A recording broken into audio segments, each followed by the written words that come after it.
November 13 to 29, 1943. B-17. Ricky Tiki Tavi's tail shakes violently as German gunfire rips through. Eugene Moran, tail gunner, grips his guns tightly, eyes locked on approaching German fighters. A Bf-109 streaks past. Moran fires relentlessly, smoke trailing from the hit enemy plane. Ball turret gunner, Moran's friend, screams as bullets shatter his plexiglass dome below. Glass breaks. Cold air floods in. Moran hears his friend's final cry over intercom. A Messerschmitt zooms by the tail. Moran shoots. Black smoke pours from the enemy. Suddenly, the B-17 lurches violently. The tail section breaks away from the fuselage.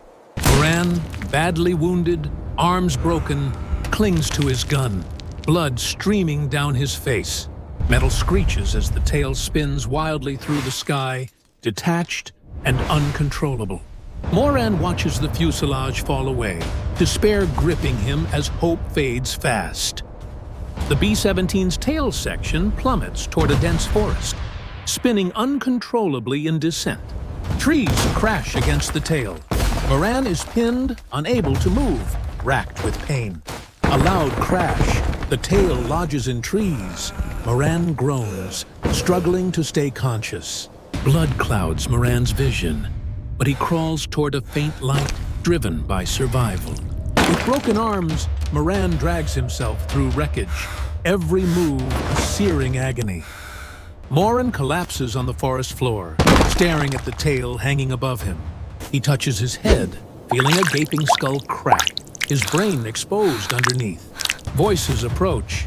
Moran fears retribution from locals seeking revenge on bomber crews. Relief washes over him as French voices emerge, followed by German soldiers' shouts.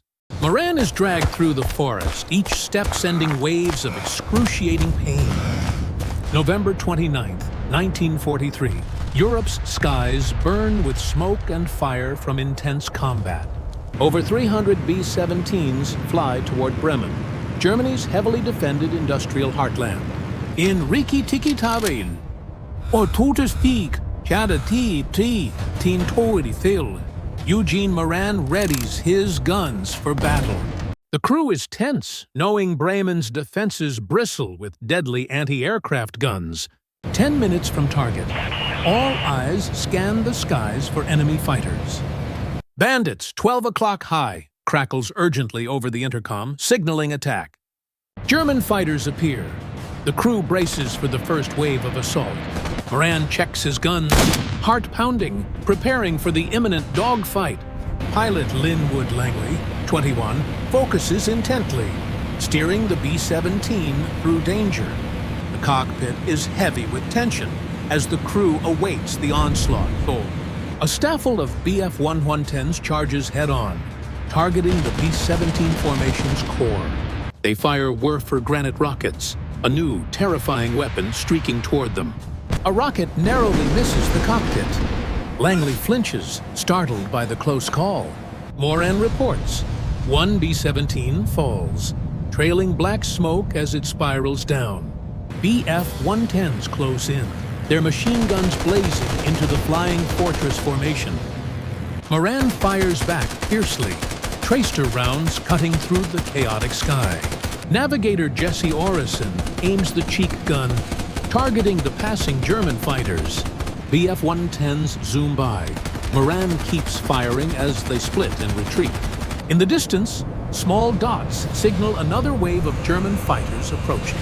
Moran shouts, "Bandits! 5 o'clock high!" alerting the crew to danger. Bf-109s and FWWII's 100s swarm, diving into the B-17 formation aggressively. The sky erupts in chaos. Planes and tracer fire weaving a deadly dance. Crew shouts enemy positions over intercom, struggling to hold the formation. Moran fires relentlessly. Empty shell casings piling on the B-17's floor. 88 minutes, black bursts fill the sky. shaking the B-17s with violent explosions. Some German planes peel off, but others press their attack undeterred. B-17s take hits. Moran watches them fall, drifting from the formation.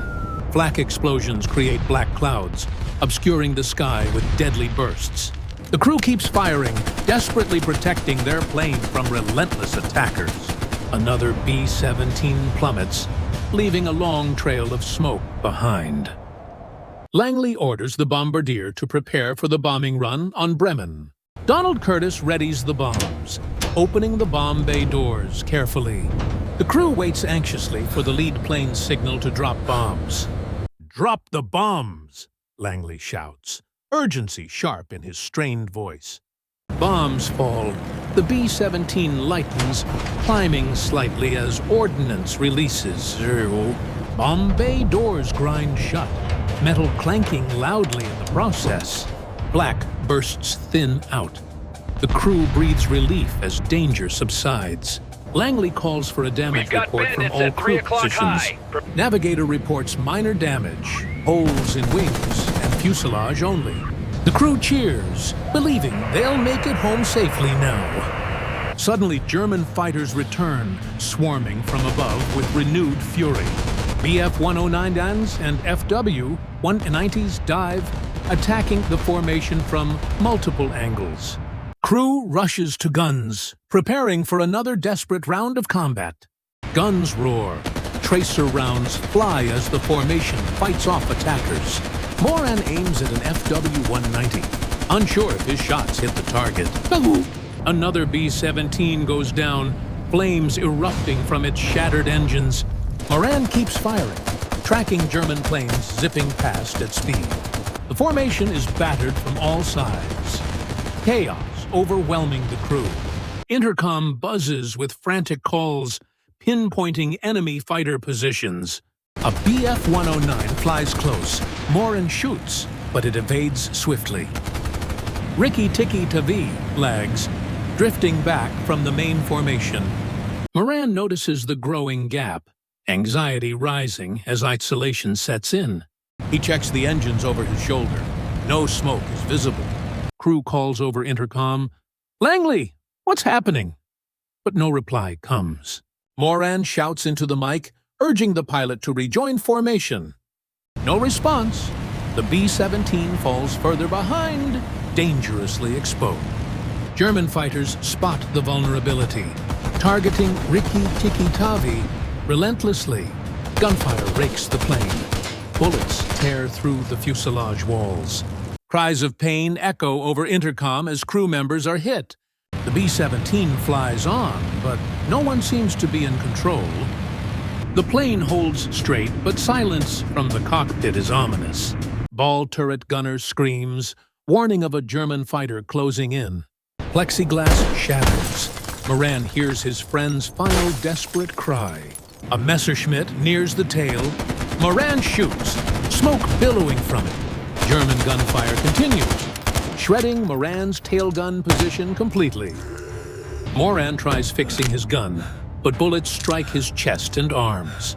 With broken arms, he fires a few rounds before collapsing in pain. The B-17 lurches, diving as metal tears apart with a groan.